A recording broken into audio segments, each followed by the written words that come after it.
So on Friday, we were told that there is a deal on the table between Iran and the US and that it's done. That's it. It's pretty much agreed. And Trump has approved it, but he's going to go into the Situation Room on Friday to finalize everything.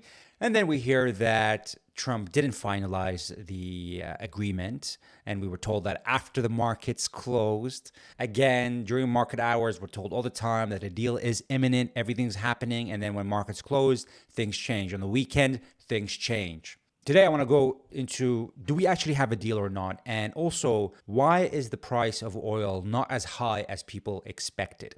Now, first of all, this is what Trump posted on his Truth Social on Friday. All right, it's a long one. Iran must agree that they will never have a nuclear weapon or bomb. This is something that they've agreed upon many times over, and all the US agencies, intelligence agencies have agreed on that. The Hormuz Strait must be immediately open, no tolls for unrestricted shipping traffic in both directions. He hasn't said whether Iran can control it or not, but he's just saying that there's no tolls. And Iran said, we're not going to call it a toll. It's a service fee. It's an environmental fee. Call it what you want, but it's not a toll. All water mines, bombs, if any, will be terminated. We have removed through detonation numerous such mines with our great underwater minesweepers. Iran will complete the immediate removal and or detonation of any mines that are left, which will not be many. Ships caught in the strait due to our amazing, unprecedented naval blockade, which will now be lifted, may start the process of heading home. So it's basically saying the reason why these ships are caught in the strait is because of the U.S. Navy's blockade, which will now be lifted. Say hello to your wives, husbands, parents, and families from me, your favorite president. Well, if you've done the blockade and they're there because of you, I'm sure they're not, you're not their favorite president. The enriched material, sometimes referred to as nuclear dust, which is buried deep underground with virtually collapsed mountains caused by our powerful B-2 bomber attack 11 months ago, sitting on top of it, will be unearthed by the United States, which, it is agreed, I don't know by who, is the only country along with China with the mechanical capability of doing so, in close coordination and conjunction with the Islamic Republic of Iran, plus the International Atomic Energy Agency, and destroyed. The idea that Iran is going to allow U.S. troops to go into Iran with their equipment to take out the nuclear dust is laughable. How crazy must you think? The president must think for Iran to accept such a term. No money will be exchanged until further notice. Other items of far less importance have been agreed to. I will be meeting now in the Situation Room to make a final determination. Thank you for your attention to this matter.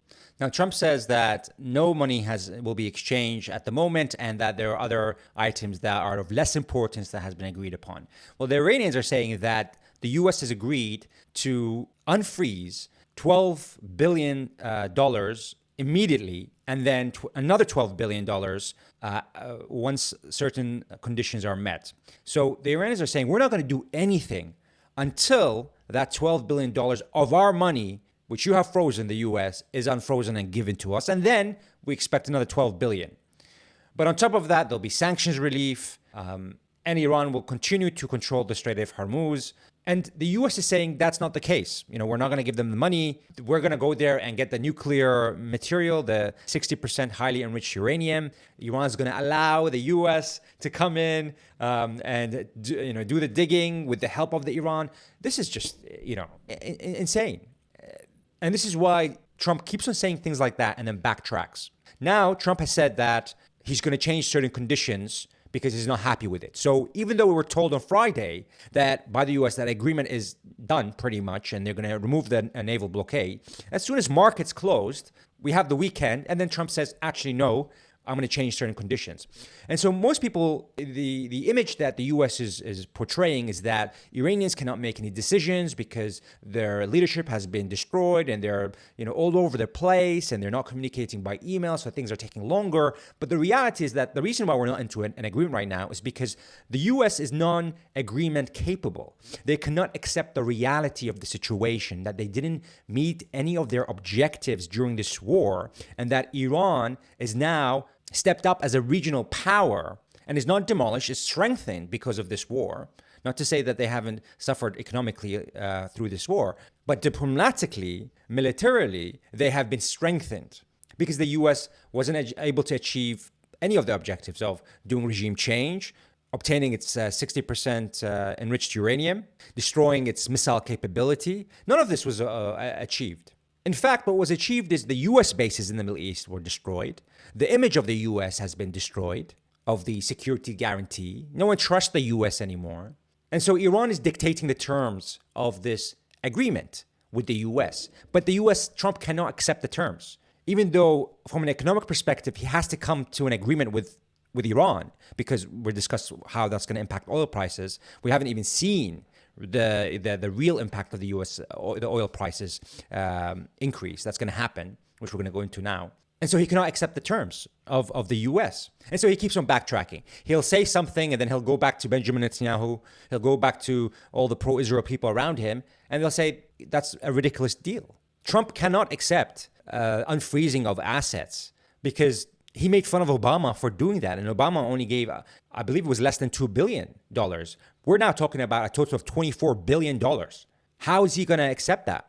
The second one, which is a ceasefire in Lebanon. How is he going to control Israel? How is he going to make Israel stop fighting Hezbollah in Lebanon? We're seeing the opposite. Israel is now actually escalating in Lebanon. And we're hearing some news that Trump has approved the attacks that Israel really wants on Beirut, the capital of Lebanon. This is the opposite of what has been agreed with Iran. They really want to hit the Dahiyah in Beirut, which is considered as an area that supports Hezbollah. Iran said, we're never going to give away control over the Strait of Hormuz because that's our deterrence. How do we know? What do we have that will stop you from re-attacking us again in the same way that you attacked us last June and then you attacked us again now during negotiations? We need something to stop you from attacking us. Well, we have two things. Number one, we have the Strait of Hormuz, which is going to be our deterrence because we can choke that at any moment if we control it. So if you attack us, we're going to hurt you economically by reducing the supply of oil. And then they have the enriched uranium, which they're using as leverage in terms of their negotiation. You couldn't take the enriched uranium through war, through your aggression, and now you want to take it through diplomacy without giving us anything in return. Of course you have to give something, but what is he going to give? How can he give the billions of dollars that, it's Iran's money that the US has frozen, when he's made fun of Obama for doing that same thing for much less amounts? If he signs that paper and puts his name on it, then it solidifies the understanding of the whole world that the US has been defeated. It's just not on paper. Is he going to put his name on that and confirm it, validate it? He'll be known in history as the person that surrendered to Iran. I'm finding it difficult to see that. And that's why I feel we keep on hearing about this imminent deal that's not happening. But we can't continue like that. We have to get into some sort of agreement because of the oil prices, because of the impact on the economy. This is the real reason why oil prices have not spiked up to the numbers we were told would happen from the Iran-US-Israel war. We were told $150, maybe even $200+, but that didn't happen yet. And there's two main drivers of that. But before we do that, let's explain the situation. Through the Strait of Hormuz, 15 million barrels of crude oil passes every day. Crude oil is the unprocessed oil that you extract from the ground that you use to create, when you process jet fuel, diesel, gasoline, all those things. Now, we usually hear a much larger number because they include these other processed oil within that bypasses through the Strait of Hormuz. But for this, we're focusing only on crude oil, which is the foundation of all the other oils. The crude oil global trade is about 45 million barrels per day. And so if you have 15 million barrels passing through the Strait of Hormuz, of 45 million barrels, that's a third. A third of all crude oil trade bypasses through the Strait of Hormuz. That's a very large number that Iran now controls by controlling the Strait of Hormuz. The first driver that's limiting the spike in oil prices is what we call permanent buffers. These are bypasses to the Strait of Hormuz, and there's two bypasses. The first bypasses in the United Arab Emirates. This is the Strait of Hormuz, which Iran controls. And typically, UAE exports through the Strait of Hormuz. But they also have another avenue, which is in Fujairah. If this is the Strait of Hormuz, Fujairah over here, which is part of the UAE, kind of bypasses the Strait of Hormuz. Now, that has a capacity of about 1.5 million barrels per day, and they're increasing it through investment to about 3 million barrels per day, but that's going to come possibly next year. The other bypass is for Saudi Arabia. Instead of going through the Strait of Hormuz, they go through Yanbu over here, and that could either go to Asia or to Europe. That has a capacity of about 7 million barrels per day. So 7 plus about 1.5 is about 8.5 million barrels per day. However, some of this was already being used before the war. And so you're not actually adding 8.5 million barrels per day. You're adding only 6 million barrels per day. That's the permanent buffer that you have that's putting a cap on oil prices increasing. So you've got 15 million barrels per day loss from the closure of the Strait of Hormuz. But now, through this permanent bypass, you have 6 million barrels per day. And so you're losing only 9 million barrels per day, 15 minus 6. The second driver that's putting a price cap on oil is the temporary buffers. And there are two main temporary buffers. There's the release from the strategic reserves. These are the inventory, the storage of governments, which they hold oil in case of emergencies. And when there's a shock to the system, they release that from the storage so that it can stabilize the prices. The International Energy Agency released about 400 million barrels, or announced that they're going to release 400 million barrels for 4 months. So from that strategic reserve, you have about 2.5 million barrels per day being released into the system. And on top of that, you have the second point of the temporary buffer is the storage, floating storage, which is basically, these are the storages on tankers that already are in the sea. And they're mostly from countries that have been sanctioned, such as Russia and Iran. So they would kind of supply them. Russia would put oil on tankers. Iran would put oil on tankers, put them in the sea, and usually there would be a transfer from another tanker to another tanker, and this is to avoid sanctions. But what the U.S. did to stabilize prices is it unsanctioned oil that were on the sea from Iran and Russia to stabilize the oil prices. So there's a big release in the system that any country can buy this oil now, which estimates say are about 1.5, 1.6 million barrels per day from that temporary. But the temporary buffer of the strategic reserve and the floating storage is temporary, i.e., there's only a finite amount of those storage of that oil, and then it's going to finish, and then we're in trouble. Here's a graph that shows this. So this is the crude oil market adjustment, the flow of crude oil by source in millions of barrels per day. And it's made up of all these different segments that we talked about. So I'm going to go through them with you. So in January 2026, we've had, from the Hormuz flow, about 15 million barrels of crude oil, which we discussed. Now, in March, which is where the disruption really happened, the flow of oil from the Hormuz is only about 2.5 million because of Iran closing the Strait of Hormuz, or closing it to many parties. To adjust that, from the permanent buffer, which is the Saudi Arabia and the UAE bypasses, we said about 6 million barrels per day of additional compared to pre-war. And on top of that, we have the strategic release. This is from the 400 million barrels of strategic release that was released. And with that, the floating storage.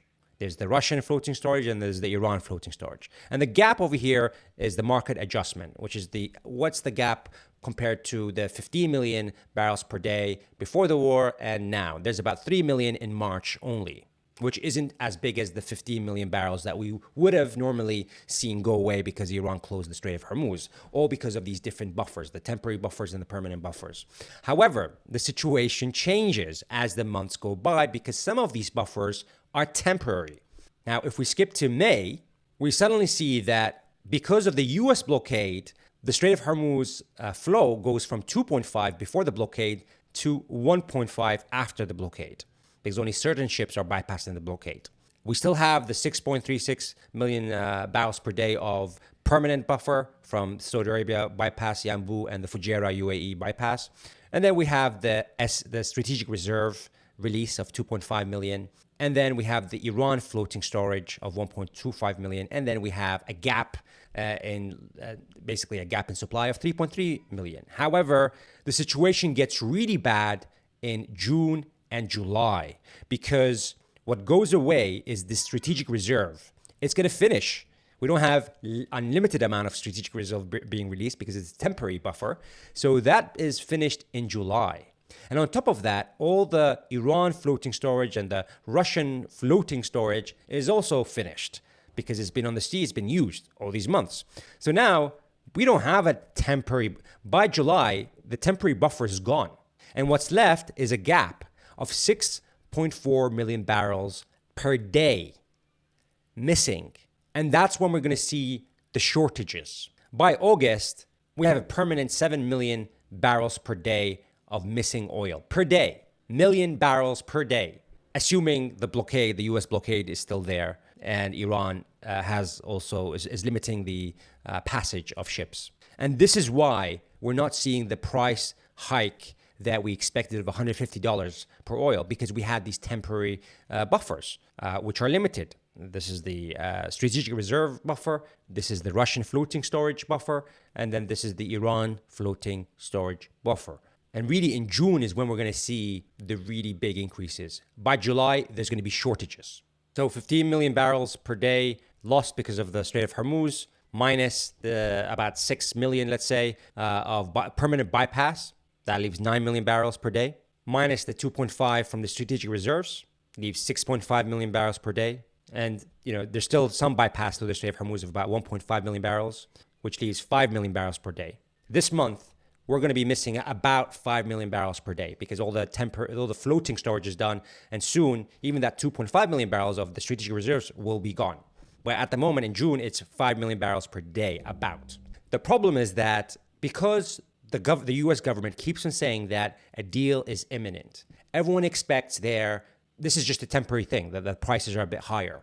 And because they're releasing from these strategic reserves, which again is temporary, they don't have infinite, there's only a limited amount in storage, people in the US and in Europe are not reducing their demand as much as if we were told this is going to be a long-term thing. And so we're not seeing the demand destruction of oil that we would have seen if this was a normal situation, which will mean that when we finish the storage from the strategic reserves, there's going to be a massive shock to the system. And there's going to be shortages and prices are going to shoot up like we've never seen before. Because usually we would have been rationing our oil, if the price was already high right now. And we were told that this is, expect a long process. But we're told the opposite. And we're being fooled by the release from the strategic reserves, the storage, which makes it look that we have more oil than we actually have. These, summer is coming, and summer usually people use more oil because they're more traveling. It's the travel summer season, holiday season. And so demand's going to increase at a time when supply is going to massively decrease because we are going to lose that strategic reserve supply of 2.5 million barrels per day from that strategic reserves per day is going to go away in July. And that's the problem that Trump has. He cannot accept the terms of Iran because they've pretty much on all accounts have won the war because the U.S. hasn't achieved its objectives and it's the U.S. that started the war. And therefore, if you start a war, you have certain objectives and you haven't met those objectives, then you've lost the war. Iran is dictating the terms now, and the U.S. cannot accept that reality of Iran dictating the terms. But at the same time, the longer we wait for this, we're now in June soon, that's going to be a key month. This is not even putting into the debate of the destruction of production from a lot of these countries. Like even if the Strait of Hormuz opens today, we're not going to see supply go back to normal because a lot of those facilities have been damaged. And some of them, like in Qatar, they're going to require years for repairs to happen for them to reach full capacity. And a lot of these countries have shut in productions, i.e. they're not producing the oil because they don't have any storage for it and they can't export it. And so they have to shut in production. When you restart production, it's going to take a long time for that process to restart and to go back to normal. So even on the best situation of us opening the Strait of Hormuz right now, we're still in a big problem. We'd love to know your thoughts about the situation that we're facing and can Trump accept the reality and the terms of Iran, or do you think this is going to be an escalation where the U.S. is just waiting for Hajj season in Saudi Arabia to finish, for all the pilgrims, all the Muslims to leave Saudi Arabia for him to restart the war, or is he going to accept those Iran terms? If you did like this video, do hit the like and subscribe, and thank you very much.